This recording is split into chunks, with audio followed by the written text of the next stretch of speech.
संगत जी प्यार से कहना अनुकार जी, बट फिर भी इतनी सारी एक्टिविटी मन के अंदर चल रही है, कोई ना कोई स्टिमुलस, कुछ होगा भी नहीं तब भी विचार, इतने मन में ख्याल, मन का काम।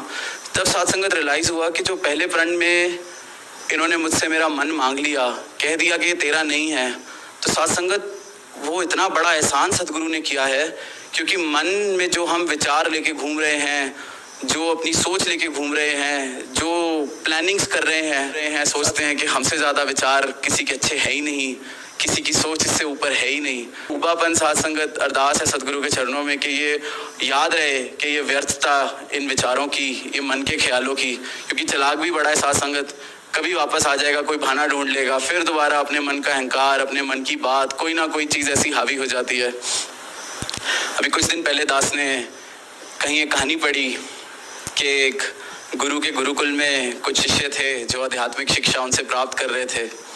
तो दो शिष्यों ने एक दिन बाहर सैर करते करते एक ध्वज को देखा और बात शुरू कर दी कि बताओ ये जो झंडा है ये खुद हिल रहा है या इसको हवा हिला रही है। अब दो शिष्य इस बात को लेके चर्चा शुरू कर बैठे। फिर 2 की जगह 4, 8, 10 इकट्ठे हो गए इसी चर्चा में। तो सबने कहा चलो हम एक दिन सोचेंगे, कल इसका डिस्कशन करेंगे, ये डिबेट करेंगे, ये तर्क वितर्क करेंगे, हम कल इसके बारे में सोचेंगे। तो साथ संगत पूरी रात बड़े सारे तर्क उन्होंने सोचे और अगले दिन आए और तर्क भी एक से एक। किसी ने बोला कि हवा कैसे हिला सकती है, जो दिख ही नहीं सकता वो किसी को हिला कैसे सकता है। और फिर दूसरे ने बोला कि अच्छा ऐसी बात है तो फिर हवा जब बंद हो जाएगी तो इसको आप हिला के दिखा दो, करो प्रार्थना झंडे को कि लहराए, हिले। सत्संगत तर्क करते करते इतने ज़्यादा एक दूसरे को कमाल के तर्क दे रहे थे, अचानक सत्संगत जी जो उनके गुरु थे उनको ये बात पता चली और वो आए। वो कहते ना झंडा हिल रहा है ना हवा हिल रही है, तुम्हारा मन डोल रहा है। अब सत्संगत शिष्य है, सोच बुद्धि वहीं तक।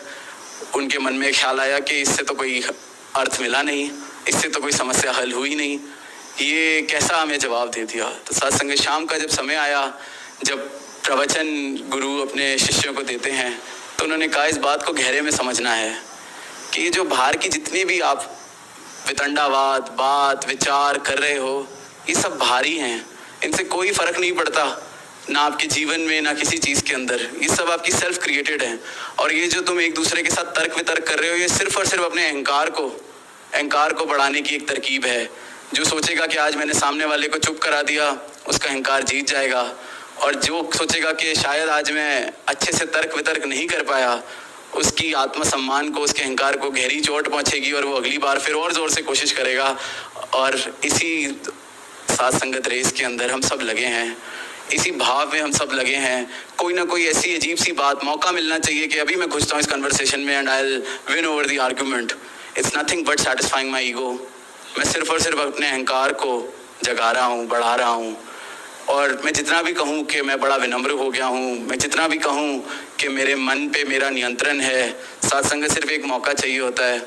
और ये हम सब ने एक्सपीरियंस किया होगा। एक छोटी सी बात हो जाए, एक छोटा सा आर्गुमेंट, एक छोटी सी डिस्कशन, हमसे सहन नहीं होता कि हमारा पॉइंट ऑफ व्यू कैसे सेकंड रह जाए। साथ संगत यही बात कि ये मन की क्रिएशन, ये मन के भाव, मन के विचार और साथ संगत की जो व्यर्थता इसकी समझ आई है, ये हमेशा समझ बनी रहे कि बिल्कुल व्यर्थ है, किसी काम का नहीं है, इनके चरणों में इसको रख के छोड़ दो। परमात्मा को हमें सज़ा देने की कोई ज़रूरत नहीं है। हमारा जो अज्ञान है, हमारा जो जीवन है, जो इस अज्ञान के अंधेरे में चल रहा है, ये जो मेरी मैं है, इससे बड़ी सज़ा वैसे ही मेरे लिए कोई नहीं है। मैं पहले ही सज़ा काट रहा था।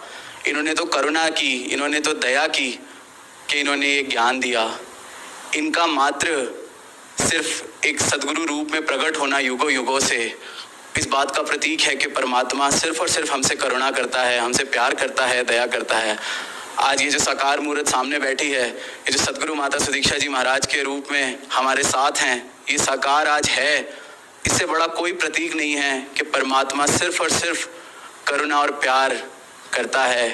क्योंकि साथ संगत सज़ा देनी होती तो साकार में प्रकट होने की ज़रूरत ही नहीं थी। हम अपने अज्ञान में ऐसे मर जाते कि बस इस चक्कर को काटते रहते, जीवन ही इतनी बड़ी सज़ा बन जाता, हमें रियलाइज़ भी नहीं होता और हम ये सज़ा काटते रहते और शायद कभी अंदाज़ा भी ना लगता कि कितने जन्म बीत गए कि ये सज़ा काट रहे हैं और ये सज़ा ही अच्छी लगने लग गई। ऐसा अज्ञान, ऐसा अंधेरा।